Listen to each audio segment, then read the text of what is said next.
You don't choose what you obsess over. Your subconscious does. And it's not always fair.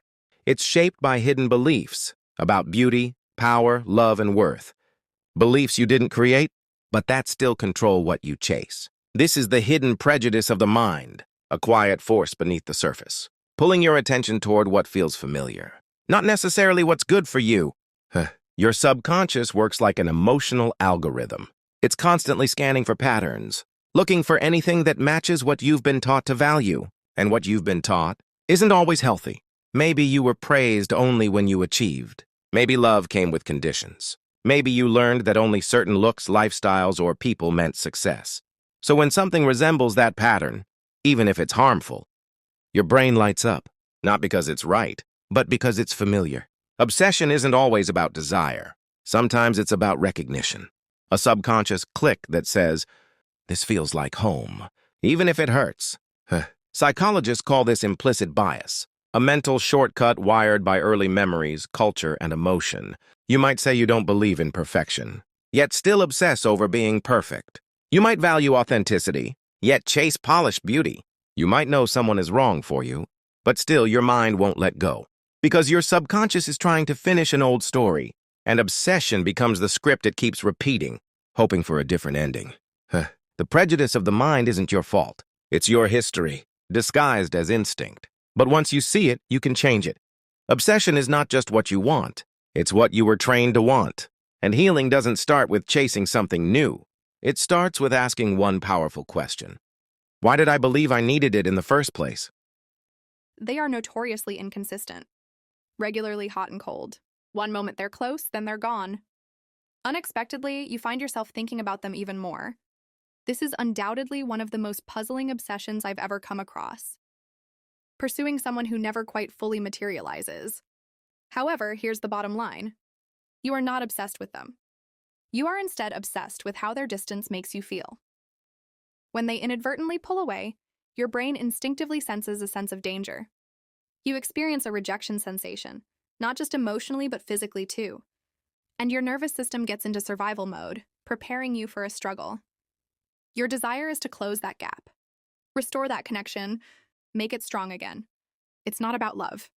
It's about a fear-based response. This kind of obsession often stems from attachment trauma. Perhaps you grew up under unpredictable romantic relationships. Perhaps you were convinced that affection had to be earned constantly. Perhaps you were taught by your environment that being good meant being chosen wholeheartedly. Now your subconscious senses inconsistency and labels it as a familiar gesture. So you persist, not driven by the idea that they're right for you personally. Instead, driven by the motivation of proving your worth. However, let's be genuine. You don't want a relationship that makes you chase them. You want a partner who will remain loyal, who will choose you authentically, who will demonstrate clarity, not confusion. Yet when that special person appears, you might experience a sense of restlessness, a sense of being unsteady, a feeling of uncertainty, because when safety feels novel, your brain doesn't recognize it as love. So here's the real truth about this obsession. It's not about the person. It's about the wound. It's about the part of you that still believes love has to be earned constantly. That still believes that if you just do more, try harder, prove your worth, they might finally get to see you. However, real love doesn't require constant evidence.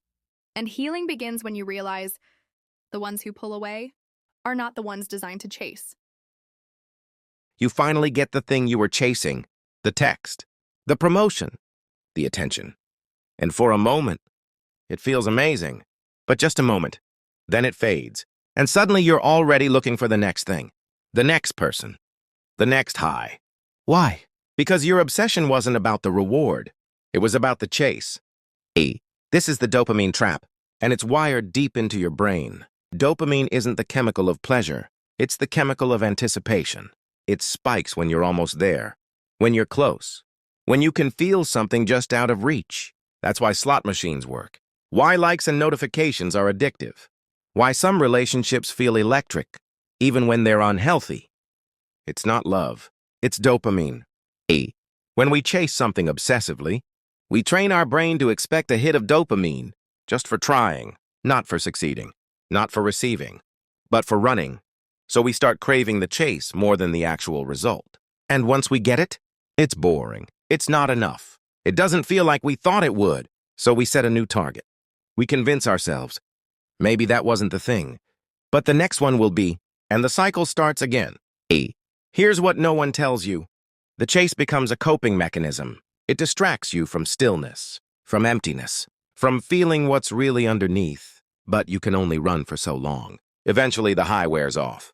And you're left wondering, why do I always need to be chasing something? Just to feel alive? Real peace doesn't come from chasing. It comes from presence, from knowing you are already whole, even without the next big thing. You don't need a finish line to feel worthy. You just need to stop running long enough to remember who you are when you're still.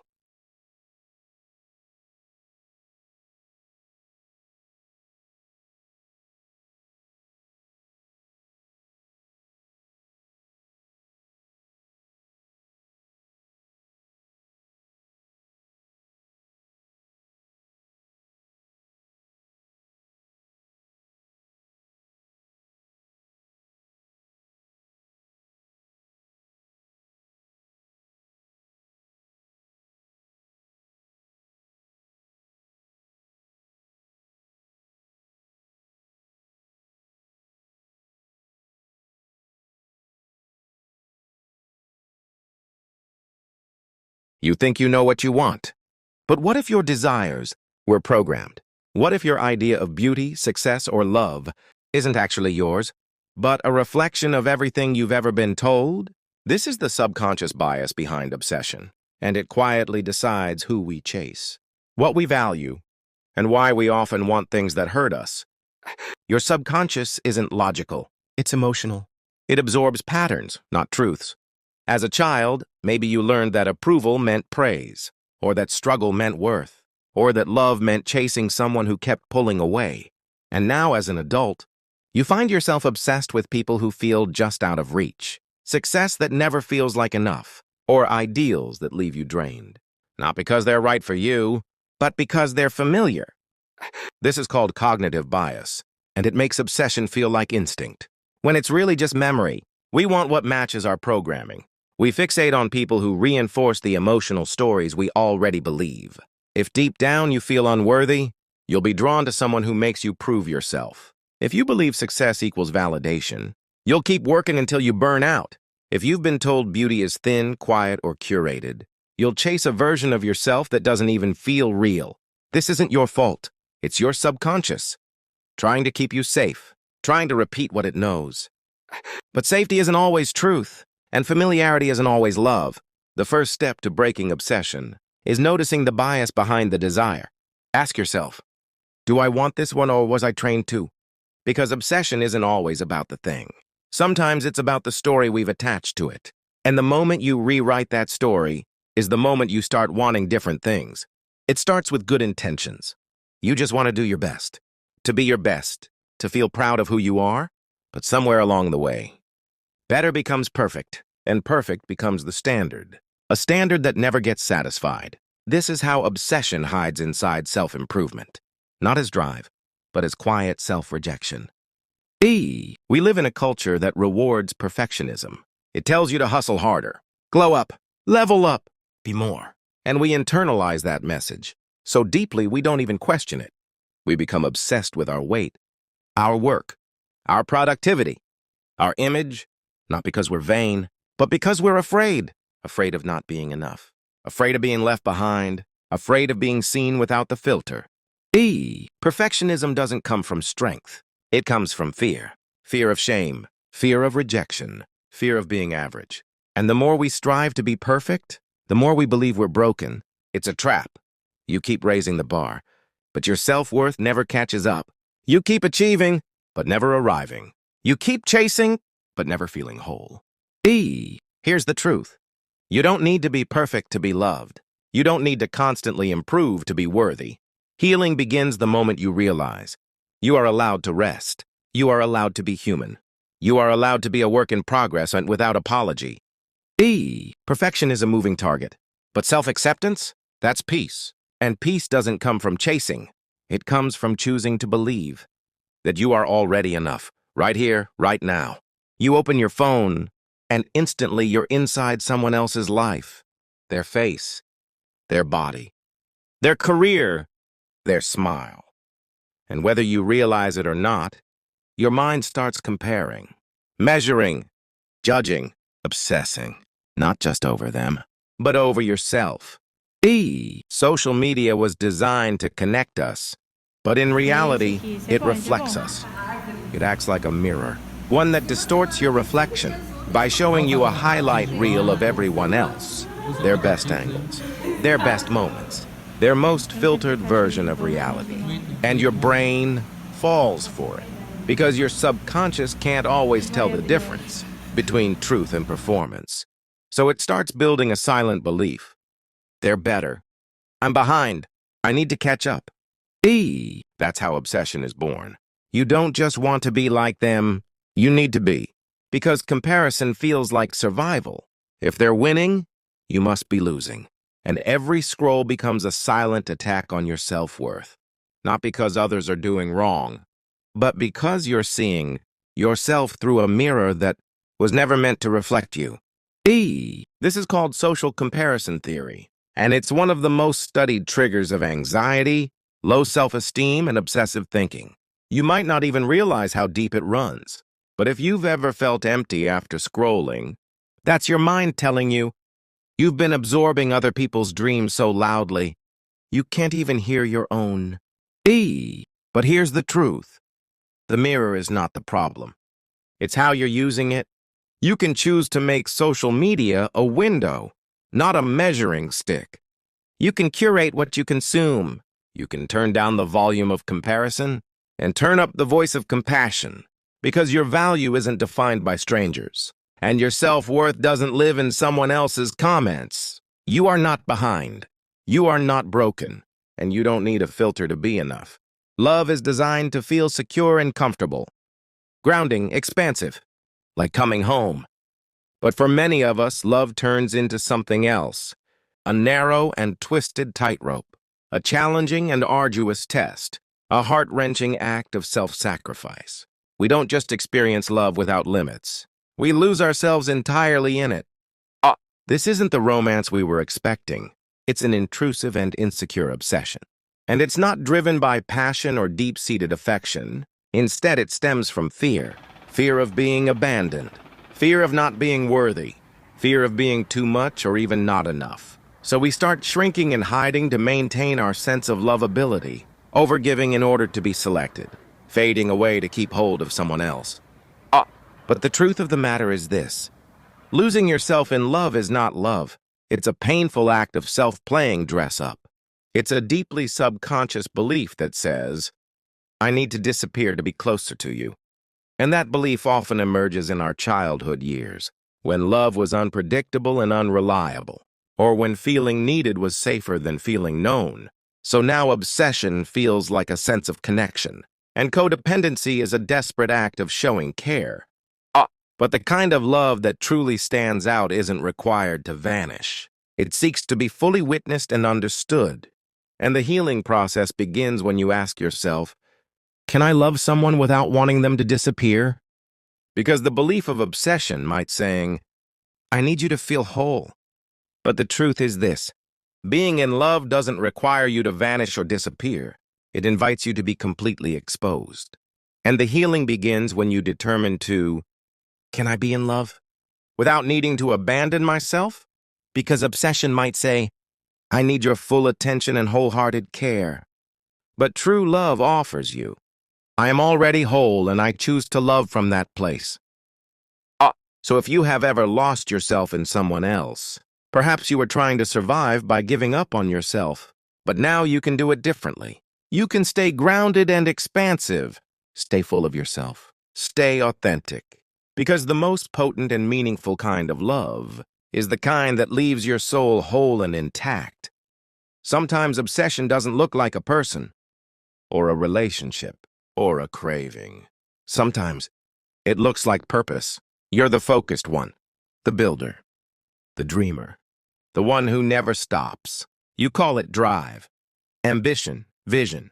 But if you're honest, you're exhausted, not from the work, but from the fear of what happens if you slow down. This is one of the most praised forms of obsession, the obsession with being useful, valuable, impressive. We live in a culture that celebrates the grind. We confuse burnout for achievement, and we glorify the person who sacrifices themselves to make it. But here's the truth. Sometimes that obsession isn't about the goal. It's about the fear behind the silence. The fear that if you stop running, you'll have to sit with who you are without the doing. This is called achievement-based self-worth. It's when your value gets tied to what you can produce, solve, or earn. You feel proud only when you're winning, safe only when you're proving. And if you're not reaching the next milestone, you feel like you're falling behind. So you keep going. You tell yourself it's purpose. But deep down, it's panic in disguise. You're chasing a moving target, and no matter how much you accomplish, it never truly fills the hole. Because obsession doesn't always scream. Sometimes it whispers, "You'll finally be enough when you finish this." But that finish line keeps moving, and the harder you push, the further peace seems to drift away. Here's what no one tells you. True purpose doesn't require obsession. It's not rooted in fear. It's rooted in alignment. It energizes. It doesn't drain. It grows you. It doesn't shrink you. And it lets you rest without guilt. Because real purpose isn't frantic. It doesn't demand you bleed to be worthy. It's built on wholeness, not desperation. So ask yourself, do you actually love the life you're building? Or are you trying to outrun something? Are you working toward peace? Or working to avoid stillness? Because when obsession wears the mask of purpose, you'll burn out chasing an identity that was never yours. But when you realize that your worth was never tied to your output, you can finally work from a place of freedom, not fear. Pursue your dreams.